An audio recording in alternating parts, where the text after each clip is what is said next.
Welcome to Not Your Typical Church Ladies, faith conversations for your real life. I'm Vicky, and each week I'm joined with my fellow workers in the vineyard, Anne and Karen, to break open the Sunday scriptures and talk about life and faith and everything in between. Join your Not Typical Church Ladies on this journey each week. Hi, everyone.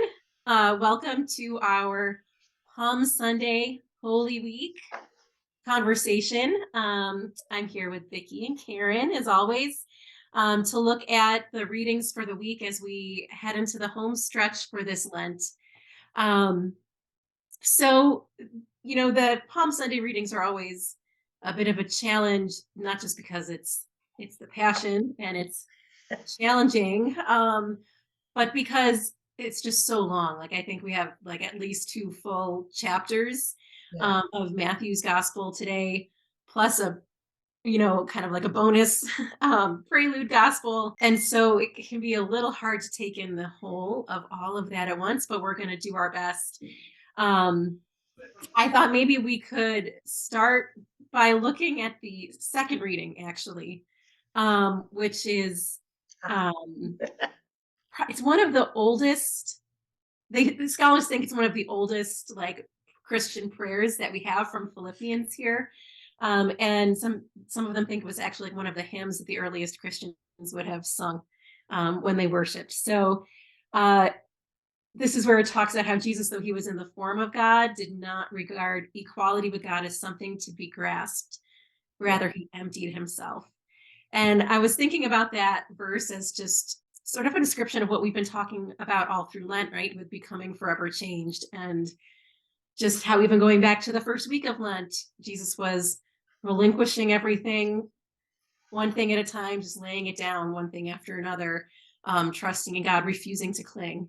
So I wondered if either of you guys had anything to say about either that reading or just kind of looking back as our Lent as a whole, where we've been now that we're heading into Holy Week. That's really interesting that you picked that for the first kind of conversation because I actually highlighted that part in the second reading about emptying himself, taking the form of a slave, coming in human likeness, found in human appearance, humbled himself to the point of obedience and death.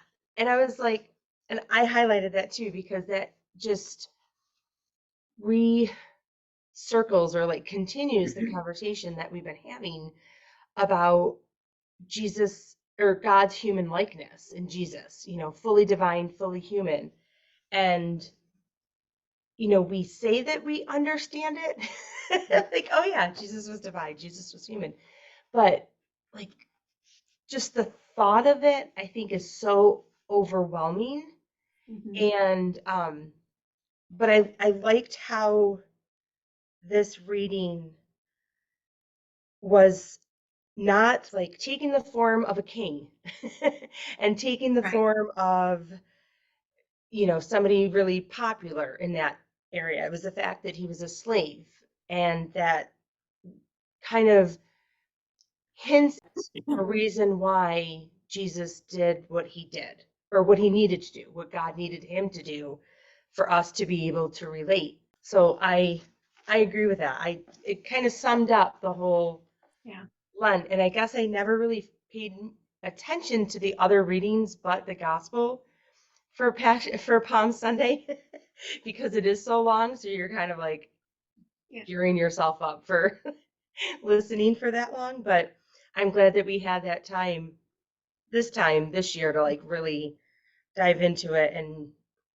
hear the other readings in a different light. Yeah, I was thinking when you look at that reading, you have, it begins with this idea of him emptying himself and to become a slave. And then at the end, you have, like every knee shall bow, that, that triumphantness of like the both ends of Jesus, the suffering that we're about to enter into through the Passion and through all of Holy Week walking with him. But then also that reminder that of the glory of God and that in his name every knee shall bend. So you get that even in this. I think that's a great thing about Paul. I mean, in all of his readings, right? That hopefulness that he always pushes in there, that reminder that even through the sorrow, even through the agony we're about to look at in the gospel, and then relive out kind of slower through the Triduum, the end, he always kind of reminds you of the end, that ultimately the glory of God is why this is all important and why this all happened. It goes That's back so to your interesting. favorite word, promise. Yeah. Yeah, I know. Well, that's interesting you say that, because I hadn't put together that in that reading from Philippians, like he starts with humility and he goes to the kingship, right? But in our the Gospels, like he starts with Palm Sunday, like with the palms and the cheering and everything, and so it's almost like the same thing in reverse, right? He kind of lets it all go, and then it's built back up again. Yeah, and just like this whole journey in Holy Week, I think mirrors what happened with Jesus in the first week of Lent in the desert, right? So it's like this process towards like radical freedom when the only thing he's holding to is God's word revealed in him. He lets everything else go. Yeah. And how painful that is, but how much freedom comes from that. Because the only way he can walk the road to the cross is by letting go of everything else, and trusting in God's future dream. Yeah. So yeah, good. What about when we look at the gospel reading? Is there any, I mean, I know it's just so long, but were there any times, this time around when you guys were reflecting on it and reading it, certain moments that meant something to you as we look at these last hours in Jesus's life? I'm always like, I don't know, I don't even know how to put it into words, but it's like, I always kind of wonder the what if during this gospel story. Like, what if Judas didn't betray Jesus? What if Jesus wasn't sentenced to death? What if, Simon didn't deny, or Peter didn't deny Jesus those 3 times? And it's just like I know that there was like that final outcome that had to be, but it's really interesting. Like, if Judas and Peter had that like sense of what was happening and like that trust in God, the outcome would have totally been different.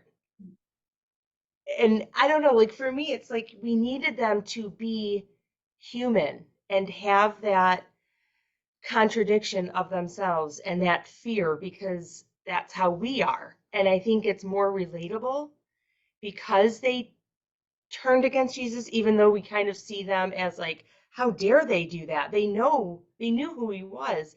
But it's like, if they weren't who they were and did what they did, then we would have never had the Easter story that we have. Mm-hmm. And it just like, for me, I don't see them as bad disciples. I see them as human beings that were scared and frustrated, wanting Well, it's whatever. funny you mentioned about Judas, because I had a priest when I was in high school who had, I don't know, one year he really was meditating on Judas and Judas's role in the story. And for him, one of the things he kept talking with us about over the Holy Week was this idea that, Judas had this part to play. And ultimately in it, we see that God can even turn a horrible decision or a horrible sin and use it for the ultimate purpose of why, but it was interesting that when you mentioned him, because it reminded me of him really being like, we can turn Judas into a caricature of this evil person who did something horrible, or we can recognize that he was human in his humanity and he made a horrible, what he ultimately realized later was a horrible decision, but God still used that decision to ultimately bring around something that needed, the ultimate good, which is the resurrection. Yeah. So it was funny you mentioned. The other thing I always like to point out, that the only person in this gospel who comes to Jesus's defense and says he is who he says he is and you should save him, was Pilate's wife, who he didn't listen to. Right. Go women. And they were the only ones who stayed with him all the way to the cross too, Yeah. right? Yep. Yep. into the grave. Yeah, I know. This is where it just gets really like it just gets really difficult and really hard because we've been talking about like become forever changed, and I think it's like it sounds very like kind of aspirational and like fun, but like the reality is that the change happens through death. It's the Yeah. dying that changes us so that the rising can happen. It's like the Yeah. paschal mystery is just it's excruciating. Um, and like yeah, we listen to this long gospel where we see Jesus, he's letting go of the fame and the fortune and the adulation of the crowds Right. on Palm Sunday. When we get to like Holy Thursday, he lets go of like food and drink. He lets go of the companionship of his friends. He lets go of like the hope that they're gonna stay with him and stay awake with him. Yeah. And he lets go of his bodily safety with all the just the physical pain and torture that he suffers. And in the end, even on the cross, it seems, that the quote when he quotes like, "My God, why have you forsaken?" He even lets go of um his feeling that God is with him. Like it's Yeah. just awful. Um, but he didn't shirk from it. He went into it um and transformed it. So I think, I don't know, part of this journey of Holy Week as we walk through all of these letting goes of Jesus is just to kind of hold this space of the pain and the suffering. Like I always say, like Yeah. with when we do funerals or when we do, the kind of the rituals we have around death or when we lose somebody, um, they're there to just be a container for the pain so that it's kind of manageable so that we Yeah. can look at it and hold it and um, maybe not be overwhelmed by it, but move through it. And I think Holy Week is like that for all of us. It's the ritual, the container in which we deal with um, the death that leads to rising. You Yeah. know, Well, even like we're talking about physical death in this case, like Jesus physically dying, but we can also think of it in terms of like, what are things that we need to let die in our own lives so we can have that formation and that change that Jesus had and shows us what could be if we let those things in our lives die, like mental exhaustion or, mental health. There's things that we just need to let go for ourselves or do more of. And I think, you know, death of something is going to be change and becoming something else. So not just that physicalness of death, but what are things that surrendering that we can let go and be understanding and comfortable with that letting go. And how hard is that? Like, for me, I'm a recovering perfectionist in every sense of the word. So that idea of, for me, a lot of times, like letting go of what I think is best or what I, see the plan to be and laid out, to let go of that, let the quiet, let the unknown, let whatever is going to be next. We end Holy Week on Holy Saturday in a period of just waiting. Like Saturday is a day of waiting for us. And how often do we end up in those periods of waiting and just like, this wasn't what, I mean, me personally, like, this is not what I signed up for as the change is happening. And I don't like this. I want the answers, but we're called to, even during Holy Week, take that day of the unknown, of even in the story, that ultimately change occurs and sometimes we don't see it or we don't know when it's going to fully resolve, but we're called to just sit in that sometimes. Yeah. sit in it with no power, right? And just like that uncertainty. Oh, it's so hard. Like it's just that Holy Saturday moment. Did you guys ever see? There was like a meme that came across. I don't know, and it was something about like the butterfly and the cocoon, and like how we think about like the caterpillar to the butterfly as being this like beautiful transformation, but really like it means just dissolving into a puddle of goo. Um, and I think that's kind of like that Holy Saturday moment, right? You're just kind of like, oh, Yeah. seriously, like Jesus is he's in the tomb. I think it's like Doomed just the with him. the coping of being comfortable in the uncomfortable. Ugh. Mm. That's like that. For me, a lot of times I've actually come to enjoy it though. But like quiet and silence in conversations always made me very uncomfortable. Like I felt like I always had to fill the space with something. And but it's like you have to be comfortable because it's almost out of respect of each other that you can be in the presence of somebody else and not feel like you have to constantly talk. And, with the 19th annotation, that was one thing that I've really come to learn is to just be still and comfortable with not knowing what to say and to be comfortable with just being.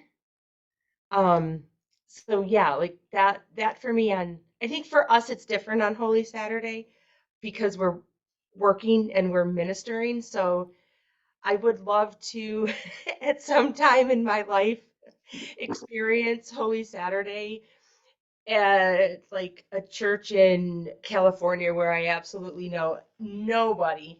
But I do love the sense that I am with my community. So there is benefit in that too. But that idea of just that waiting and that hopefulness and Yeah. yeah. We know that God has a bigger dream beyond the cross, but we have to move through the cross and into the tomb and wait for God's timing to bring that resurrection, that new life, Yeah. in God's own way. It's a great reminder. Like Holy Week is so beautiful. Like it's Mhm. just if you've never experienced, I know we're talking about Palm Sunday, but if you haven't ever experienced the Triduum, I think I can say on behalf of all of us that it should be experienced at some point. And it is just the rituals and the richness and everything about Holy Week is just so profound and so moving that you just move into this other realm, I guess, of your relationship with Jesus. So definitely Palm Sunday, but if you have the opportunity to experience Holy Thursday, Good Friday, and the Easter Vigil, that is one of my favorite celebrations. But it's just a great, you see the richness and it ties in together. It And takes that's you, what, it I'm takes you sorry. deep into the story of Jesus. Yeah, it's Deep cool. You don't into have the to wait a culture. whole week before you hear the next story. Like it just Mhm. flows in. And Palm Sunday is just like it's like the prequel of what the amazingness is going to happen. Any last thoughts as before we send all of our friends off into Holy Week? I think, I think, the thing I always remind myself during Holy Week is just to live it, to sit in it, and to see what it can speak to me every year. Because we're in the season of change in the sense of like it's spring, but it's also a chance. Our church calendar really gives us a chance of almost another reset during these periods to really focus down and see where God is moving and calling us to next. So just use this beautiful, very short season of Holy Week, which it's the tiniest season we have, to really just live it and to be open to where God is calling you next, just as we walk with him to the cross and then, ultimately to the glory. yeah.